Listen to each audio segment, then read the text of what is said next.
Hi, I'm Pat Licata with the Licata Group, and I am here at Horse and Soul Counseling at Higgins Hills Farm with a great friend and client, Tara Higgins. Tara and I started our journey a little over 3 years ago to this beautiful place, but Tara actually started her journey in 2008. So we're here today to introduce Tara and everything that she does at this wonderful place, Horse and Soul Counseling, as well as Higgins Hills Farms. Yeah, well, thank you, Pat. I just appreciate you and the Licata Group coming out here and giving me an opportunity to speak about some of the services that we can provide to the community. We have Horse and Soul Counseling. It's a therapeutic facility. We provide counseling services to all ages. We have them as young as 4 years old that come here, and we serve veterans. So it's a wide range of families that we serve. It is a counseling service with Horse and Soul, and we incorporate horses in the counseling process. We also do traditional talk therapy, and we offer a variety of psychological evaluations or different testing methods in order to help people meet their mental health needs.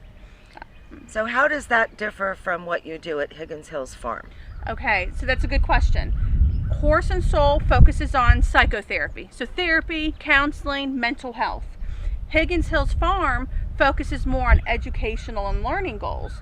So we've had the Girl Scouts, we've had birthday parties, bridal showers, different things of that nature that kind of come out here just for fun and learning. In comparison, and that's Higgins Hills Farm, we've done camps, kids camps, where they come out here, and we've had them based on character or how to be a good friend, or what our camps have been surrounded by.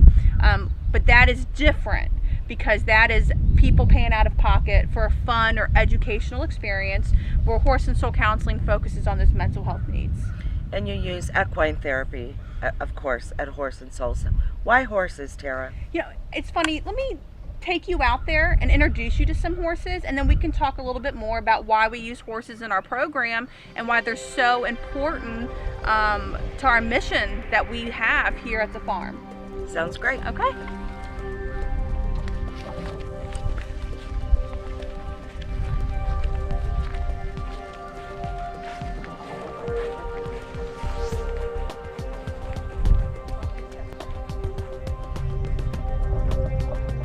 Well, I can't wait to meet the horses. Yeah, I'll come out here and I'll show you.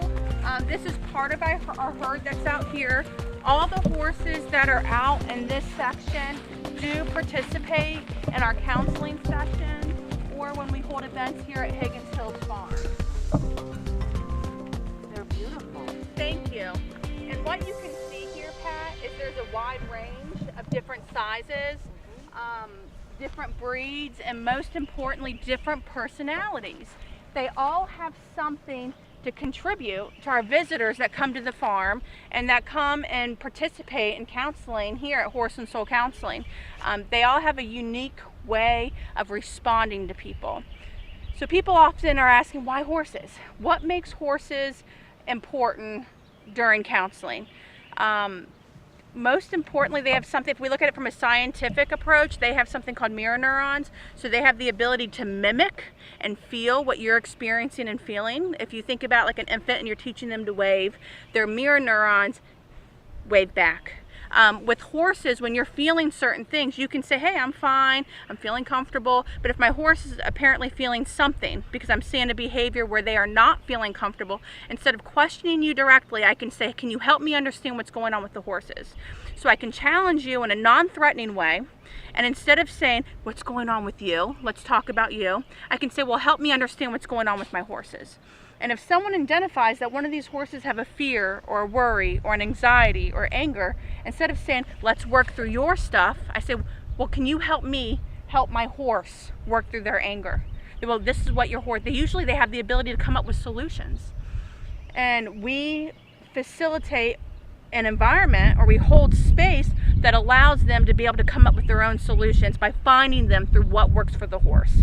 Once they figure out solutions that work for the horse to help them manage their emotions, we then talk about how is that applicable to you. So we can go a little bit further out. Would you like to pet a horse, Pat, or get close to one? Okay, great. Now, as we're walking out here, you can pick what horse you want to approach. And that would be the same method that I would use with someone coming out here. I would give you the freedom and the ability to choose who you would want to spend more time with and go introduce yourself to.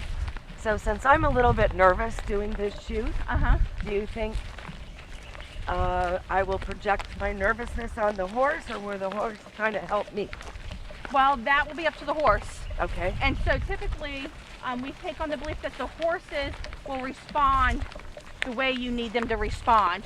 Now, that doesn't mean you'll necessarily get your immediate needs met, but it might give you a challenge, or they might provide you comfort. Oh. So we can kind of see how this goes. So which one?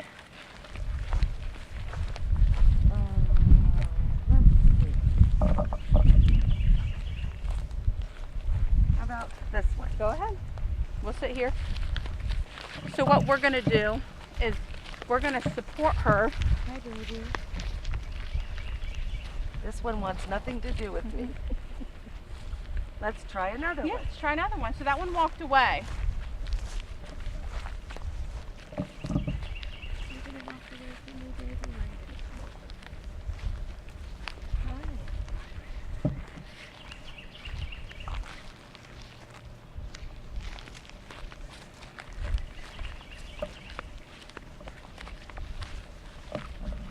Well, I feel a little bit better here. And it's interesting because this truly was the one I was going to choose first. But because it was directly in front of me, I thought that's too easy. So it's interesting. Okay. And what is this horse showing you now? That it's comfortable. And that it's hungry. And it's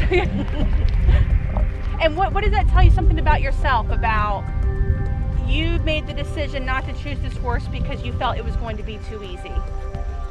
What do you think was behind that thought?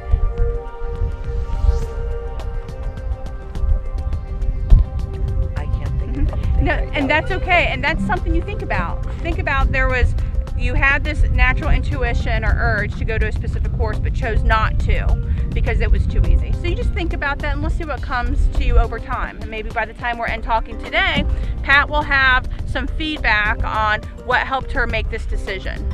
Thank you for some therapy. Yeah. Tara. That's awesome. Yeah.